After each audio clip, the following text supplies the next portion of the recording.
ঘুম থেকে উঠে গেছিলাম অনেকক্ষণ আগে আর গুড্ডু সোনাকে কোলে নিয়ে একটু ঘুরে বেড়ালাম। তারপরে দেখো চলে এসেছি বাসি ঘরটা ঝাড় দেওয়ার জন্য। তা চলো বন্ধুরা, শুভ সকাল আমার প্রিয় বন্ধুরা। আশা করছি যে যেখানে আছো সকলে ভালো আছো এবং সুস্থ আছো। নদিয়া জেলার ছোট্ট একটি গ্রাম থেকে আমি অনিতা তোমাদের সকলকে জানাই আমার ব্লগ চ্যানেলে অনেক অনেক স্বাগত আর অনেক অনেক ভালোবাসা। আগের দিন তো ধান ভাপানো হয়েছিল, তাই এই সকালবেলা আবার সেদ্ধ করা হবে, তাই মাকে হচ্ছে টালিতে ধানগুলো সেঁকে দিয়ে এসে আমি চলে এসেছি কাজ করার জন্য। তা দেখো আমি এখন ঘর বারান্দাটা ভালো করে ঝাড় দিয়ে নেব। আর ঘরটা তো ওই ঝাড় দেওয়া হয়ে গেছে, আর ওই পাশের ঘরটাও ঝাড় দিয়ে বারান্দায় বের করে দিচ্ছি। আর এখন আমি বারান্দাটা ভালো করে ঝাড় দিয়ে নেব। তা ঘর বারান্দা সিঁড়ি সব ঝাড় দেওয়া হয়ে গেছে। আর দেখো এখন আমি চলে এসেছি উঠোনটা ঝাড় দেওয়ার জন্য। মা তো ওইদিকে ধানে জাল দিচ্ছে আর আমি এদিকে টুকটুক করে সব কাজগুলো করে নিচ্ছি। তা হচ্ছে মা ওদিকে তো তাড়াতাড়ি করে এই কাজগুলো করতে পারবে না, সেই জন্য মাকে বললাম তুমি আস্তে আস্তে বসে বসে জাল দাও আর আমি উঠোন ঘর যা আছে সব কাজগুলো করে নিচ্ছি। আর গুড্ডু সোনা তো একটু খেলাধুলা করছে, গুড্ডু সোনাকে একটু খাইয়ে দিয়েছিলাম আর গুড্ডু সোনা এখন খেলা করছে। আর মা দেখো ওই যে ধান সেদ্ধ করছে আর আমি এদিকে পুরো পরিষ্কার করে ঝাড় দিয়ে নিচ্ছি। আর এদিকে না বেশ গাছের পাতা পড়েছিল, তাই এদিকে সুন্দর করে ঝাড় দিয়ে নিচ্ছি। দুটো একটা ধান পড়ে গেলে যাতে তোলা যায়। তা ওখানে দেখো ওই ঝুড়িতে করে কিছু সেই সর্ষের ভুসি এনেছিলাম, তা ঝুড়িটা ওদিকে ছিল সরিয়ে রাখলাম। আর ওই যে দেখছো গামলা বালতি সব নিয়ে চলে এসেছি ধান সেদ্ধর এখানে। আর দেখো কতটা বেলা হয়ে গেছে, রোদও উঠে গেছে, মানে ধান সেঁকতে সেঁকতে না আরও অনেকটাই দেরি হয়ে গেছে আজকের কাজগুলো করার জন্য, কারণ ওটাও তো করতে হবে। আবার ওইদিকে রোদ এসে যাবে, মানে তাড়াতাড়ি করে না দিতে পারলে তো আবার হচ্ছে শুকোবে না, এমনিতেই 2-3 দিন লেগে যায়। তা আমার উঠোনটা তো বেশ ভালো করে ঝাড় দেওয়া হয়ে গেল। আর দেখো এবার চলে এসেছি আমি কলপাড়ে, মানে আগের দিনের এঁঠো থালা বাসনগুলো নিয়ে। আর তো সন্ধেবেলা গুড্ডু সোনা খেয়েছিল, আমরাও চা খেয়েছিলাম, সেগুলো তো সন্ধেবেলা ধোয়া হয়নি, তাই সেগুলো সব রেখে দিয়েছিলাম। আর এখন সেগুলোকে ভালো করে মেজে ধুয়ে নেব। থালা বাসন বলতে তেমন তো কিছু নেই, ওই একটা ছোট্ট সসপ্যান আর হচ্ছে একটা থালা। আর ওই গুড্ডু সোনার কাপ, চায়ের বাটি, ছাঁকনি এইসব হচ্ছে, মানে একদমই অল্প বাসন আছে। তা দেখো আমার বাসনগুলো তো মাজা হয়ে গেছে আর এখন সব বাসনগুলো আমি ধুয়ে নেব। এই ২-৩টে বাসনের জন্য আর কিন্তু গামলায় জল ভরিনি, আমি একটুখানি কল পাম্প করে বাসনগুলো ধুয়ে নিলাম। আর আমার তো ওইদিকে সব কাজ করতে করতে দেখো ধানটাও সেদ্ধ হয়ে গেছে আর আমি এখন কিন্তু গামলায় করে নামিয়ে নিচ্ছি। আর মা দেখো বসে রয়েছে, গামলায় তুলতে গিয়ে না এত পরিমাণে ধোঁয়া উঠছে, মানে আমি চোখে মুখে যেন কিছুই দেখতে পাচ্ছিলাম না। তোমরা তো দেখছো কতটা হচ্ছে ধোঁয়া হচ্ছে। তা অল্প অল্প করে নামাচ্ছে আর গামলাও না মাঝে মাঝে আবার গরম হয়ে যাচ্ছে, মানে ধরতে পারছি না। আর ওই যে থালা দিয়ে দিয়ে গামলাটায় ভরে নিচ্ছি। আর ওই যে দেখছো গুড্ডু সোনা আমার হলুদ গাড়িটা পেয়েছে, ওইটা নিয়ে গুড্ডু সোনা সারাদিন খেলা করে বেড়ায়।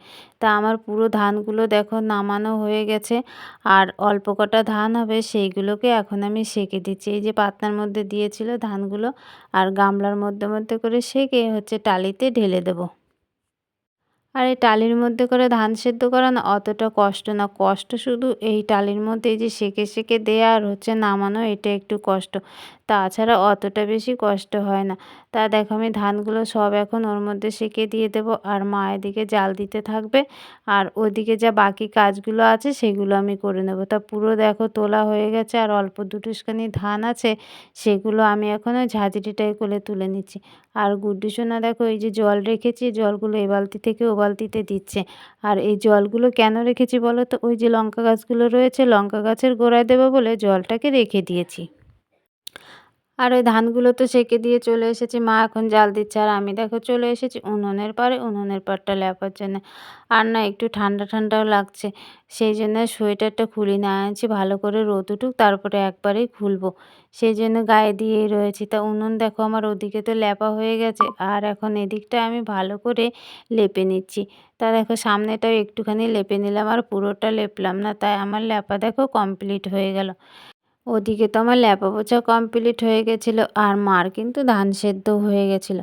তারপরে দেখো আমি চান করে নিয়েছি আর চান করে না পুজোটাও করে নিয়েছি। তারপরে না আগের দিনের অনেকগুলো ভাত ছিল আর তরকারি ছিল, তাই মাকে বললাম, তাহলে এই গুড্ডুর হচ্ছে মিড ডে মিলের স্কুলের খিচুড়িটা নিয়ে আসো, তারপরে আমরা সবাই মিলে খেয়ে নেব। তা মা গেছিলো সেই খিচুড়ি আনতে। তা খিচুড়ি তো নিয়ে এসেছে, আর দেখো দুজনে আমরা হাফ হাফ করে ভাতগুলো নিয়ে নিয়েছি, আর গুড্ডুকে দিয়েছিলাম খিচুড়ি। তাই গুড্ডু খিচুড়ি খাবে না বলে দেখো দৌড়ে পালিয়ে গেছে। তা মা হচ্ছে কিছুটা ভাতও খেলো, আর গুড্ডুর স্কুলের একটুখানি খিচুড়ি খেয়ে নিল। তা আমি একটু খেয়ে দেখছিলাম, খেতে একদমই খারাপ হয়নি। তা গুড্ডুকে ডাকছিলাম খাওয়ার জন্য। তা গুড্ডু এখন রাগ করে চলে গেছে। তা দেখো আমরা খাওয়া দাওয়া কমপ্লিট করে থালা বাসন ধুয়ে আমি এখন চলে এসেছি রান্না করার জন্য। ভাতের হাঁড়ি ওদিকে বসিয়ে দিয়েছি, আর কড়াইয়ে তো ডাল দিয়ে দিয়েছি, ডাল ফুটছে। আর আজকে কি বলো তো, উচ্ছে দিয়ে ডাল রান্না করব, সেই জন্য আমি উচ্ছেগুলোকে গোল গোল করে কেটে নিচ্ছি। তো দেখো বন্ধুরা, চান টান করে তো হচ্ছে খাওয়া দাওয়া করে, মানে কালকের বাসি ভাত ছিল আর স্কুল থেকে খিচুড়ি এনেছিল, সেগুলো এনে হচ্ছে রান্নাবান্না বসিয়ে দিয়েছিলাম। আর আমার দেখো সব রান্নাবান্না কমপ্লিট হয়ে গেছে। তোমাদের সাথে তেমন কিছু শেয়ার করতে পারিনি। আর আজকে দেখো রান্না করেছি বেগুন ভাজা আর কচু ভাতে দিয়েছিলাম, তোমার শুকনো লঙ্কা আর সর্ষের তেল দিয়ে মাখা করেছি। এখানে করেছি দেখো চাটনি, আর করেছি হচ্ছে উচ্ছে দিয়ে মুসুরির ডাল। আর আজকে রান্নাবান্না এই করেছি। তা এখন যাব গুড্ডুকে চান করাতে, আর গুড্ডুকে খাইয়ে ঘুম পাড়াবো, তারপরে আমরা খাওয়া দাওয়া করবো। তো চলো তোমাদের সাথে আবার পরে দেখা হচ্ছে। খাওয়া দাওয়াটা আমাদের সবার কমপ্লিট হয়ে গেছে। আর খাওয়া দাওয়া করার পরে না মা বলছিল শরীরটা ভাল লাগছে না, তাই মাকে নিয়ে যাব একটু ডাক্তারের কাছে। মানে হঠাৎ করে যে কী হলো, সকালবেলার দিকটা তো বেশ ভালোই ছিল। তা হচ্ছে যেই খাওয়া দাওয়া করে উঠেছি তখন বলছে আমার শরীরটা ভীষণই খারাপ করছে, তাই এখন নিয়ে যাব ডাক্তারের কাছে। সেই জন্য ভাবলাম থালা বাসনগুলো সব মেজে রেখে যায়। তা দেখো সমস্ত থালা বাসনগুলো নিয়ে কিন্তু কলপাড়ে চলে এসেছি। আর গুড্ডু দেখো যাবে বলে বারবার আমাকে বলছে রেডি করে দাও মা, সেই জন্য এসে আমার কাছে দাঁড়িয়ে রয়েছে। তা দেখো আমার থালা বাসনগুলো তো সব মাজা হয়ে গেছে, আর এখন আমি কিন্তু সব থালা বাসনগুলো ধুয়ে নিচ্ছি। আর কড়াইয়ের ভেতরটা মাজা হয়ে গেছিল, ওপরের দিকটা একটু কালি ছিল, সেটা ধুয়ে নিলাম। আর এই যে দেখছো মুরগির বাচ্চাগুলো এখানে ছিল, এদেরকেও এখন ঘরে তুলে রেখে যাব, কারণ বলা যায় না, বাইরে কুকুর বিড়ালের না খুবই উৎপাত। সেই জন্য একদম একে খাঁচার মধ্যে ভরে ওপরে যে হচ্ছে মশারি টানানো আছে, সেই মশারির মধ্যে এদের ছেড়ে রেখে যাব। তা দেখো এদের না আমি ধরার জন্য খুবই চেষ্টা করছিলাম, মানে এদিকে ছুটে পালাচ্ছে ওদিকে ছুটে পালাচ্ছে, মানে কিছুতেই না ধরে উঠতে পারছিলাম না। আর এদের তো বাইরে একটা জায়গায় রেখেছিলাম, ওইটা ফাঁকা জায়গা, আর এখানে রাখলে না আমি যেখানে রান্না করি সেখান থেকে পুরো দেখা যায়। সেই জন্যে বারান্দার মধ্যে এদের জায়গা করে দিয়েছি, ওখান থেকে নিয়ে এসে। তা আমার বাচ্চাগুলো তো দেখো সব ধরা হয়ে গেছে, আর এই খাঁচার মধ্যে ভরে দিয়েছি। এখন এই খাঁচাটাকে নিয়ে হচ্ছে ওপরের ঘরে ওদের ছেড়ে দেবো। তো দেখো বন্ধুরা, আমরা সব কাজকর্ম রেডি করে একদম খাওয়া দাওয়া কমপ্লিট করে থালা বাসন মেজে রেডি হয়ে গেছি সবাই মিলে। এখন আমরা যাচ্ছি তিনজন মিলে ডাক্তারের কাছে, মানে মাকে একটু ডাক্তার দেখাবো আর আমিও একটু ডাক্তার দেখাবো। তা চলো আমরা ডাক্তারের কাছ থেকে ঘুরে আসি। আর আমার গুড্ডু সোনাকে এই ড্রেসটা পরে কেমন লাগছে অবশ্যই তোমরা কমেন্ট করে জানাবে।